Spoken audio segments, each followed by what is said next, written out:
भगवान स्वयं आए।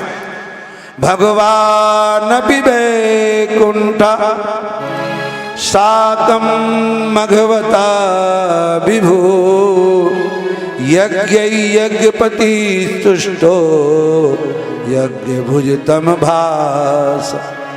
भगवान प्रसन्न। हमारे राजा ने ऐसा भाव नहीं कि भगवान हमें दर्शन दें या मुझे इंद्रासन मिल जाए, लेकिन भगवान प्रसन्न हुए और वैकुंठ से सीधे भगवान यज्ञशाला में आ गए। बोले पहले ये बताओ, यदि तुम्हारा 100वां यज्ञ नहीं हुआ तो क्या होगा? तुम्हें इंद्र तो बनना नहीं है, और इंद्र इसलिए घबरा रहा है कहीं 100वां यज्ञ इनका अश्वमेध पूरा हो गया तो इंद्रासन के अधिकारी हो जाएंगे।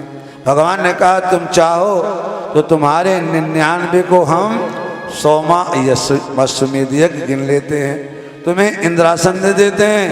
राजा पृथु ने कहा हमें नहीं चाहिए इंद्रासन। इंद्रासन में क्या है? शाम को सुरापान होगा, अप्सराएं नाचेंगी, वहाँ सत्संग तो होना नहीं, कीर्तन तो होना नहीं। हमारे पृथ्वी राजा ने कहा हमें नहीं चाहिए, और दोनों का हाथ मिलवा दिया, तुम दोनों मित्र बन जाओ। इंद्र मित्र बन गया, दोनों का हाथ मिलाया। भगवान ने कहा तुम वरदान मांगो। बोले मुझे वरदान नहीं चाहिए। ना कामये नाथ तदप्य हम क्वचित यत्र पुष्प चरणाम्बुजाशव महात्मा तमांतर हृदया मुख चितो विधस करणायुत में। मुझे कोई वरदान नहीं चाहिए, मैं तो महात्माओं के मुख से, संतों के मुख से आपकी कथा अमृत का ओत-पोत पान करता रहूं।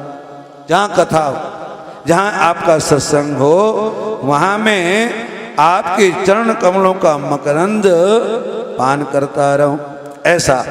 और बोले मेरे कानों में 10,000 कानों की शक्ति दे दो। कितनी शक्ति दो? बोले कई लोग तो कहते हैं 10,000 कान मांग। 10,000 कान दो, बताओ कहाँ लगाए घूमते?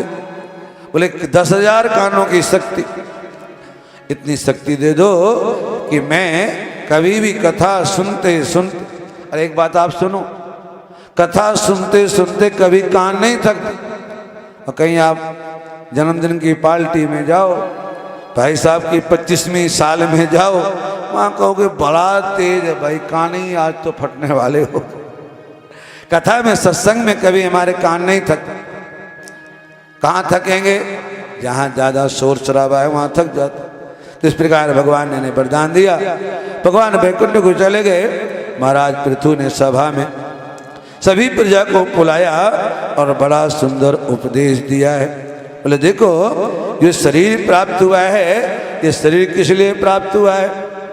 बड़े भाग्य मानुष तन पावा, बड़े भाग्य मानुष तन पावा, सुर दुर्लभ सद ग्रंथ गावा, सुर दुर्लभ सब ग्रंथ गावा, सोई गुणांग सोई बड़ भागी, सोई गुणांग सोई बड़ भागी, जो रघुबीर चरण अनुरागी, जो रघुबीर चरण अनुरागी।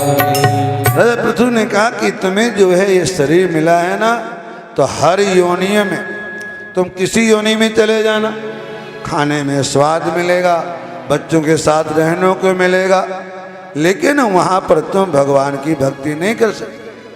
बंदर भी अपने गोद में बच्चों को दबा के बैठे, गली की कुत्तियाँ भी अपने बच्चों को दबा के बैठी हुई, गौ माता भी अपने बच्चे के साथ बैठी है, लेकिन गौ माता की सेवा करने वाले का उद्धार हो जाता है, लेकिन गौ माता अपना उद्धार नहीं कर सकती। इसलिए बोले ये शरीर है, ये शरीर हमें खाने पीने के लिए नहीं मिला, वो तो हर योनि में मिलने वाला है।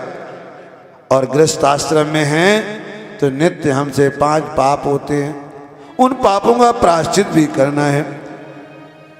कंडनी बेसणी चुल ऊर्ध कुंभी चमार्जनी पंचचूना गृहस्थाय नाभि स्वर्गम न विंद।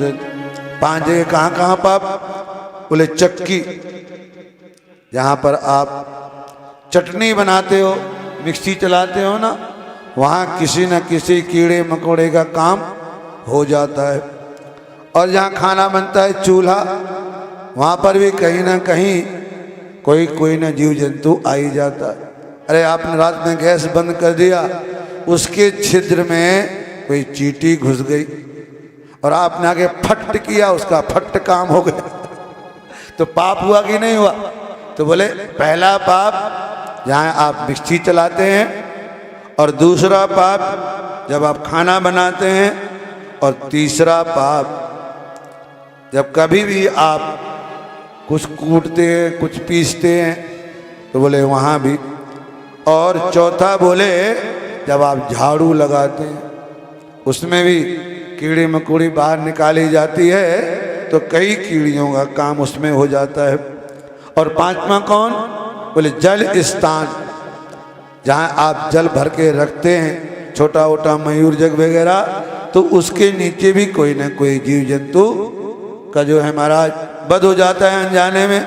तो बोले गृहस्थ आश्रम में ये नित्य हमसे जाने अनजाने में 5 तरह के पाप होते हैं, इनका हमें नित्य प्रायश्चित भी करना चाहिए। बोले कैसे प्रायश्चित होंगे? बोले 5 तरह के यज्ञ बतलाए हैं। पहला यज्ञ है अध्ययनम ब्रह्म यज्ञ पितृतस्तु तर्पणम होमो दैवो वनिश्चैव नरयाति अतिथि पूजन।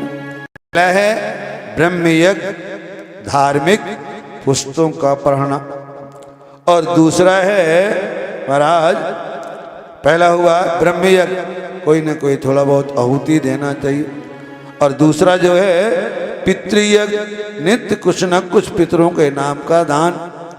गऊ की रोटी है, कुत्ते को रोटी है, ये हमारा पितृयज्ञ आदि में आ जाता है।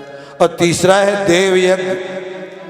बोले कहाँ करें? हम कहेंगे आ जाइए राधा कृष्ण मंदिर में, नित्य यज्ञ होता है, आओ बैठो तो सही। अरे नहीं बैठ सकते हो तो 100 ग्राम के हिसाब से 3 किलो मैंने की सामग्री भिजवा दिया, वो भी तुम्हारा यज्ञ हो जाएगा। तो तीसरा यज्ञ हुआ देव यज्ञ, और चौथा भूत यज्ञ। कुछ ना कुछ पशु पक्षियों के निमित्त दान, अन्न का दान करना चाहिए। और चौथा है नृयज्ञ, हमारे घर में कोई भी आए खाली नहीं जाना, खाली पानी तो पिलाना नहीं है। अरे पेठा खिलाओ, बादाम खिलाओ, काजू खिलाओ, लेकिन अतिथि देवो भव, तो ये हमारे 5 यज्ञ होना चाहिए। और जब राजा पृथु ने अपनी प्रजा को उपदेश दिया, तो राजा पृथु को उपदेश देने के लिए सनत कुमार जी आए, उन्हें राजा को उपदेश दिया। आप बड़ी अच्छी व्यवस्था कर रहे हैं, आप सत्संग सुन रहे हैं, लेकिन सत्संग सुनने के साथ साथ एक काम और भी करना चाहिए। ये नहीं खाली ज्ञानी बन जाओ बस, अब तो खीर खिलाना बंद, ऐसा नहीं। ज्ञानी बनने के बाद ये किसने कहा? शरद कुमार जी ने। न विप्रपादो दक कर्दमानी, न वेद शास्त्र ध्वनि गर्जितानि, स्वाहा स्वधा का विवर्जितानि, स्मशान तुल्या निगृहाणितानि। संत कुमार जी ने कहा वो घर घर नहीं है, वो स्मशान के तुल्य है। कौन सा घर? बोले जिस घर में ब्राह्मण आए, संत आए, उनके पैर ना धोए जाएं और उस जल को घर में ना छिड़का जाए, और जिस घर में वेद शास्त्र ना पढ़े जाएं, जिस घर में शंख ना बजे, ऐसा घर। और बोले जिस घर में स्वाहा स्वधाकार नहीं होता है, ऐसा घर इसमें शान के तुल्य माना गया है। ये सनत कुमार जी ने उपदेश दिया और उसके बाद बोले कि भगवान महाराज पृथु ने उपदेश धारण किया है और जो है वानप्रस्थ लिया और अपने पुत्र को जो है जितास को गद्दी में बिठा दिया और दोनों ही स्वर्गलोक के लिए चले गए।